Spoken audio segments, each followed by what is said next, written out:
What's up guys? In this video, I'm going to be unboxing and demonstrating the MYNT3D printing pen, which was gifted to me in this bundle here that includes this Mica 3D filament, and it's in a whole bunch of different colors, as you can see, as well as this Mica 3D silicon mat, which has a couple of little like finger guard type things, as well as little grooves in the mat, so you can have some, I guess, prescribed shapes in case you wanted to make some things that follow, you know, circular or triangular patterns.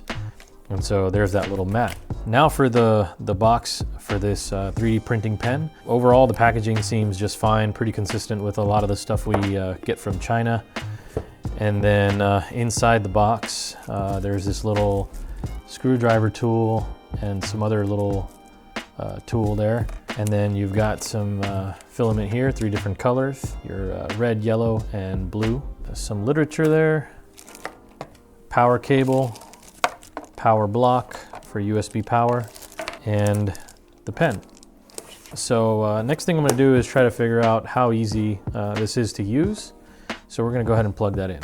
Okay, so now that I've got the pen plugged in, we're gonna try to figure this out. Now, I'm not gonna read the manual at all, and the idea here is to kind of figure out the ease of use without the manual. Right now, there is a little display on here that shows a couple of different pieces of information. I'm not sure if I can get that perfectly focused, but basically what it says up here is welcome, and then target T is 210. So I think that's target temperature is 210, which, and then it says ABS. So it says ABS here, which I assume is a type of filament or something. Of course, I'm not gonna read the manual to figure that out. We're just gonna try to wing it here.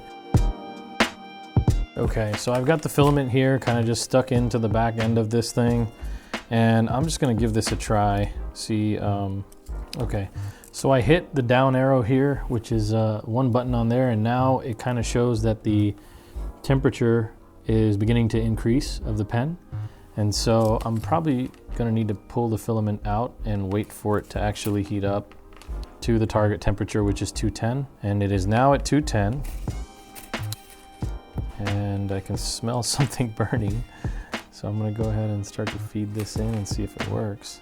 Okay, there we go. So I had to have this switch up, and then I can hit the down button, and as I hold it, it'll feed it through. Seems to appear that way. There we go. It's forced out a bunch of white plasticky stuff. And I'm gonna go ahead and try to figure this out. Now, I'm not that great of an artist, so I'm just gonna follow the little circles on here and see what I can make of it.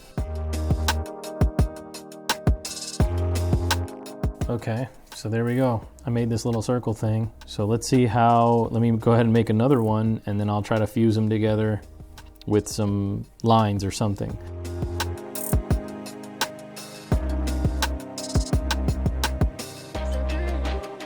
So there's my second circle. It's actually kind of rough, but I've got 2 circles that are about the same size. So now I'm gonna like draw some lines to see if maybe I can attempt to fuse those lines together. That was actually pretty bad. Let's see if I can try that again. So I've got 2 of them there.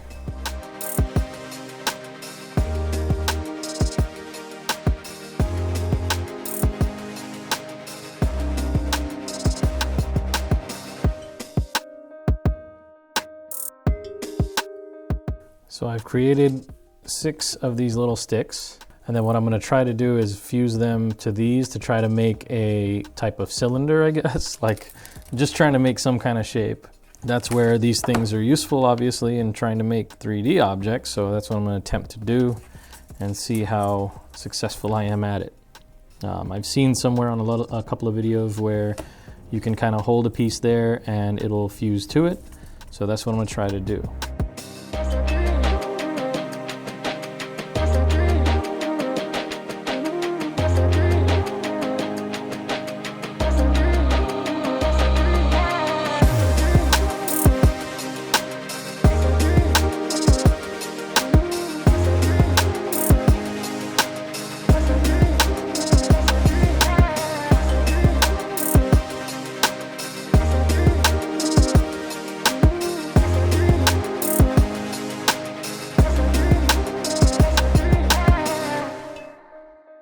All right, guys, so there you go. I've made my little cylindrical cage thing.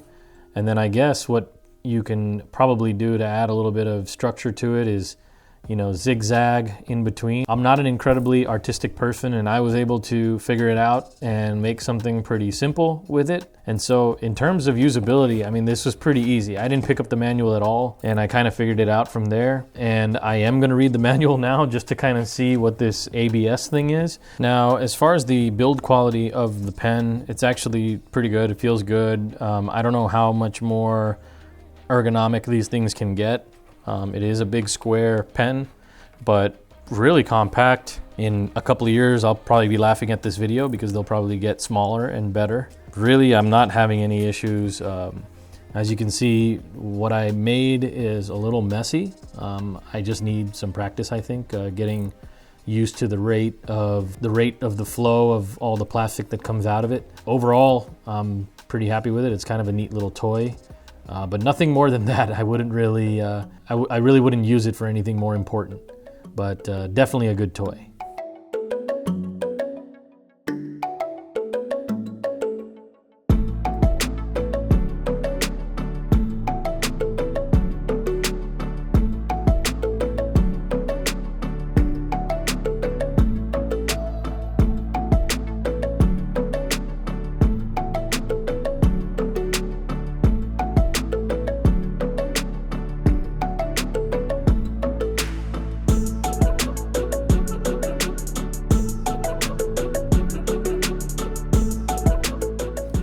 So there we go. Using a baseball that was just lying around right here in the studio, I made the two halves of the baseball. I traced them around the outside of the ball and fused them together the best I could. Obviously didn't do a very good job. There's some areas that are broken or real thin. I'm gonna need a lot of practice with this thing just to figure out how to use it. But there's another quick little thing you can try to do is just trace things around your office, home, whatever. I've seen people do things with shot glasses where they create like a little cup, something that's good enough to hold paper clips or thumbtacks or something like that. This ball will basically be good for nothing but to look at and be proud of as my first, or rather second thing that I've created out of the pen. So that's it, guys. Overall, it seems like a pretty cool little toy, and these are the two things that I've created with it. Thanks for watching, guys, and if you have any questions, please feel free to comment in the comment section below, and don't forget to like and subscribe.